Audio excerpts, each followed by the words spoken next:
Hi friends, welcome to Shami's kitchen. എല്ലാവർക്കും സുഖമാണല്ലോ. ഇന്നത്തെ നമ്മുടെ സ്പെഷ്യൽ പുട്ടുപൊടി കൊണ്ട് നല്ല മുരിഞ്ഞ രുചികരമായിട്ടുള്ള നെയ്പത്തൽ എങ്ങനെ തയ്യാറാക്കിയെടുക്കാവുന്നതാണ് കേട്ടോ. അപ്പോൾ ഈ വീഡിയോ ഇഷ്ടമായാൽ ഇതൊന്ന് ലൈക്ക് ചെയ്യാനും കൂടെ തന്നെ സബ്സ്ക്രൈബ് ചെയ്യാനും ആ തൊട്ടടുത്ത് കാണുന്ന ബെല്ലൈക്കൻ്റെ ഓൾ മറക്കാതെ കൂടെ ഒന്ന് പ്രസ് ചെയ്തേക്കണേ.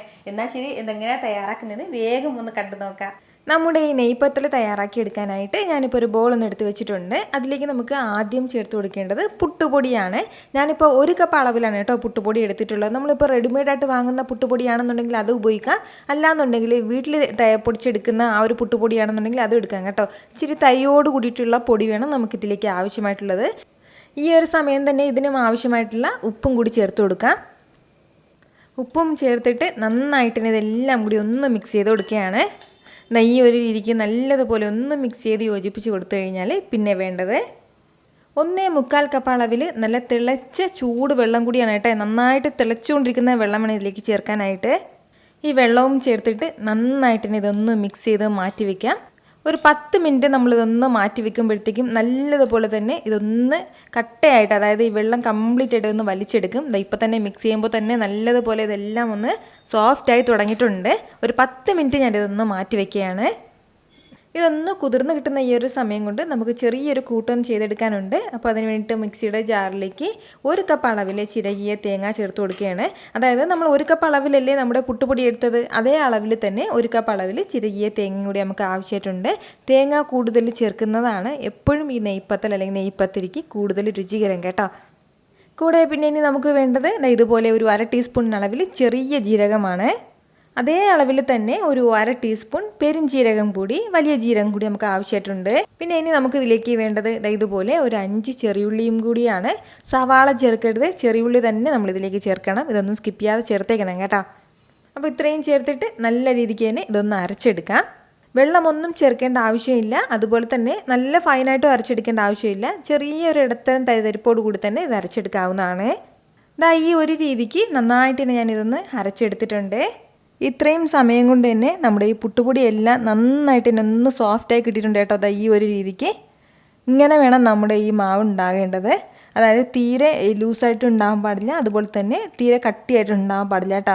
അപ്പോൾ ഈ 1.25 കപ്പ് അളവിലാണ് ഞാനിപ്പോൾ വെള്ളം വെച്ചിട്ടുള്ളത്. ഇത്രയും ആയിക്കഴിഞ്ഞാൽ ഇനി വേണ്ടത് നമ്മളത് അരച്ച് മാറ്റി വെച്ചിരിക്കുന്നില്ലേ നമ്മുടെ തേങ്ങാക്കൂട്ട്, അതുകൂടി ഇതിലേക്ക് ചേർക്കാവുന്നതാണ്. ഇതിനോടൊപ്പം തന്നെ 1 ടേബിൾ സ്പൂൺ അളവിൽ നെയ്യും കൂടി ചേർത്ത് കൊടുക്കാം. ഇത്രയും ചേർത്തിട്ട് നല്ല രീതിക്ക് തന്നെ നമുക്കൊന്ന് കുഴച്ചെടുക്കാവുന്നതാണ്. കൈ വെച്ചിട്ട് തന്നെ നന്നായിട്ടൊന്ന് കുഴച്ചെടുക്കണം കേട്ടോ. നല്ലതുപോലെ ഏകദേശം ഒരു 5 മിനിറ്റോളം നമുക്കൊന്ന് കുഴച്ചെടുക്കാം. സാധാരണ ഇടിയപ്പത്തിനൊക്കെ മാവ് കുഴച്ചെടുക്കില്ലേ, ആ ഒരു രീതിക്ക് നന്നായിട്ടൊന്ന് കുഴച്ചെടുക്കാം. ഓരോ പുട്ടുപൊടിക്കും വെള്ളത്തിൻ്റെ അളവിൽ വ്യത്യാസം ഉണ്ടാകും കേട്ടോ. അപ്പോൾ അതിനനുസരിച്ചിട്ട് വേണം വെള്ളം കൂടുതൽ കുറവ് ചേർക്കാനായിട്ട്.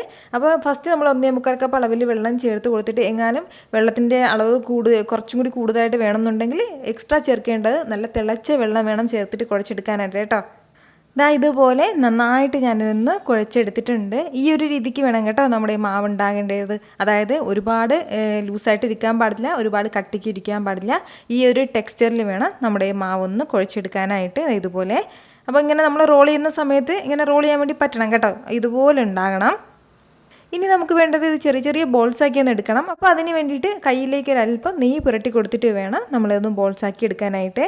മാവ് കയ്യിലേക്ക് എടുത്തിട്ട് നന്നായിട്ട് തന്നെ ഇത് ബോൾ പോലെ ഒന്ന് ഉരുട്ടിയെടുക്കാം. വിള്ളലൊന്നും ഇല്ലാത്ത രീതിയിൽ വേണം നമ്മൾ ഈ ബോൾ തയ്യാറാക്കി എടുക്കാനായിട്ട്. ഇതുപോലെ ഓരോ ബോളും തയ്യാറാക്കി എടുത്തിട്ട് ഒന്നുകിൽ ഒരു ചപ്പാത്തി പ്രസ്സിലോ അല്ലാന്നുണ്ടെങ്കിൽ ചെറിയൊരു ഗ്ലാസ് പേപ്പർ 2 സൈഡായിട്ട് ഇട്ടിട്ട് ഒരു പാത്രം കൊണ്ട് ഒന്ന് നന്നായിട്ടൊന്ന് പ്രസ് ചെയ്ത് കൊടുക്കുകയാണെന്നുണ്ടെങ്കിൽ നല്ലതുപോലെ കുട്ടിയായിട്ടുള്ള നെയ്പത്തിരിയുടെ റൗണ്ട് ഷേപ്പിൽ നമുക്ക് കിട്ടും കേട്ടോ.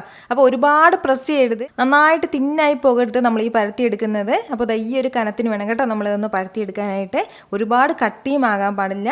കട്ടി കൂടി പോകുകയാണെന്നുണ്ടെങ്കിൽ ഉൾഭാഗം ഒന്നും വേകാതെ കിട്ടും. അതിൻ്റെ പോലെ ഈ ഒരു മീഡിയം അളവിൽ വേണം നമ്മളൊന്ന് പരത്തിയെടുക്കാനായിട്ട്. പരത്തിയെടുത്ത ഉടനെ മാറ്റി വെക്കേണ്ട ആവശ്യമൊന്നുമില്ല. നമുക്ക് ഉടൻ തന്നെ പരത്തിയെടുത്ത് മുറിച്ചെടുക്കാവുന്നതാണ്. എണ്ണ ഇപ്പോൾ ഇവിടെ നന്നായിട്ട് തന്നെ ചൂടായിട്ടുണ്ട്. ഇതുപോലെ ഒരു കുഴിഞ്ഞ കടായി എടുക്കുന്നതാണ് കേട്ടോ കൂടുതൽ നല്ലത്. അപ്പോൾ എണ്ണ നന്നായിട്ടൊന്ന് ചൂടായി കഴിഞ്ഞാൽ പിന്നെ നമുക്കിതിലേക്ക് ഓരോ പത്തിരിയായിട്ട് ഇട്ട് കൊടുക്കാവുന്നതാണ്. ഫ്ലെയിം എല്ലാ സമയത്തും ഒന്ന് മീഡിയത്തിൽ തന്നെ വെച്ചിരിക്കാവുന്നതാണ്. ഹൈ ഫ്ലെയിമിൽ വെക്കരുത്, എങ്കിൽ പിന്നെ അകംഭാഗം വേകാതെ കിട്ടും. അതിൻ്റെ പേരിൽ മീഡിയം ഫ്ലെയിമിൽ വെച്ചിട്ട് നമുക്കൊന്ന് ഫ്രൈ ചെയ്തെടുക്കണം. അപ്പോൾ ഇതുപോലെ നമ്മുടെ പത്തിരി ചേർത്ത് കൊടുത്തിട്ട് ഇനി പുറത്തേക്ക് ഒന്നെങ്കിൽ നമ്മൾ എണ്ണ ഒന്ന് കോരി ഒഴിച്ചുകൊണ്ടേ ഇരിക്കണം. അതായത് നമ്മുടെ ആ ഒരു തവി കൊണ്ട് ചെറുതായിട്ട് എണ്ണ ഒന്ന് കോരി ഒഴിച്ചുകൊണ്ടേ ഇരിക്കണം. അല്ലാന്നുണ്ടെങ്കിൽ ചെറുതായിട്ട് അത് തട്ടി പ്രസ് ചെയ്ത് കൊടുത്താലും മതിയാവും. നമ്മളിപ്പോൾ പൂരി എങ്ങനെയാണോ ഫ്രൈ ചെയ്തെടുക്കുന്നത് ആ ഒരു രീതിക്ക് തന്നെയാണ് ഇതും ഫ്രൈ ചെയ്തെടുക്കേണ്ടത്. ഒരു 3-4 പ്രാവശ്യം തിരിച്ചും മറിച്ച് ഇട്ട് വേണം കേട്ടോ നമ്മളതൊന്ന് ഫ്രൈ ചെയ്തെടുക്കാനായിട്ട്. ഇതിൻ്റെ പുറം ഭാഗം കളർ ലൈറ്റായിട്ടൊന്ന് മാറി തുടങ്ങണം. ഒരുപാട് ഡാർക്ക് കളറൊന്നും ആകേണ്ട ആവശ്യമില്ല, എന്നാലും ഒരു ഗോൾഡൻ കളർ വരെ എത്തണം കേട്ടോ. അപ്പോഴത്തേക്കും വേണം ആ പുറം ഭാഗം നന്നായിട്ട് മുരിഞ്ഞിട്ടുണ്ടാവും. ആ ഒരു രീതിക്ക് വേണം കേട്ടോ നമ്മൾ തയ്യാറാക്കി എടുക്കാനായിട്ട്. പ്രത്യേകിച്ച് നമ്മൾ അരിമാവ് കൂടിയാണ്, അപ്പോൾ പെട്ടെന്ന് നമ്മുടെ പൂരി തയ്യാറാക്കി എടുക്കുന്ന ആ ഒരു സ്പീഡിൽ നമുക്കിത് ചെയ്തെടുക്കാൻ പറ്റില്ല. വളരെ രുചികരമായിട്ടുള്ളൊരു നെയ്പ്പത്തലാണ് കേട്ടോ. പുറം ഭാഗം നല്ലതുപോലെ മൊരിഞ്ഞിട്ടുണ്ടാവും, അകം ചെറിയതായിട്ടൊരു സോഫ്റ്റ്നെസ്സും ഉണ്ടാവും. കണ്ണൂർക്കാരുടെയൊക്കെ വളരെ പ്രിയപ്പെട്ട ഒരു നെയ്പ്പത്തിരിയാണിത്.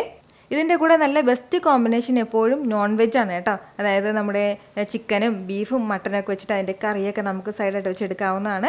അതല്ലാന്നുണ്ടെങ്കിൽ നമുക്ക് ഇതിൻ്റെ കൂടെ മുട്ടക്കറിയും നല്ല ബെസ്റ്റ് കോമ്പിനേഷനാണ്. പിന്നെ വരുന്നത് നമ്മുടെ ഉരുളക്കിഴങ്ങ് കറിയൊക്കെ ഉണ്ടല്ലോ, അതൊക്കെ ഒന്ന് സൈഡായിട്ട് എടുക്കാവുന്നതാണ്. അപ്പോൾ നമ്മൾ സാധാരണ വീട്ടിൽ തയ്യാറാക്കുന്ന ആ ഒരു കറി കേട്ടോ. അപ്പോൾ അതൊക്കെ വെച്ചിട്ട് നമുക്ക് ഈ നെയ്പ്പത്തിരി കഴിക്കാവുന്നതാണ് കേട്ടോ.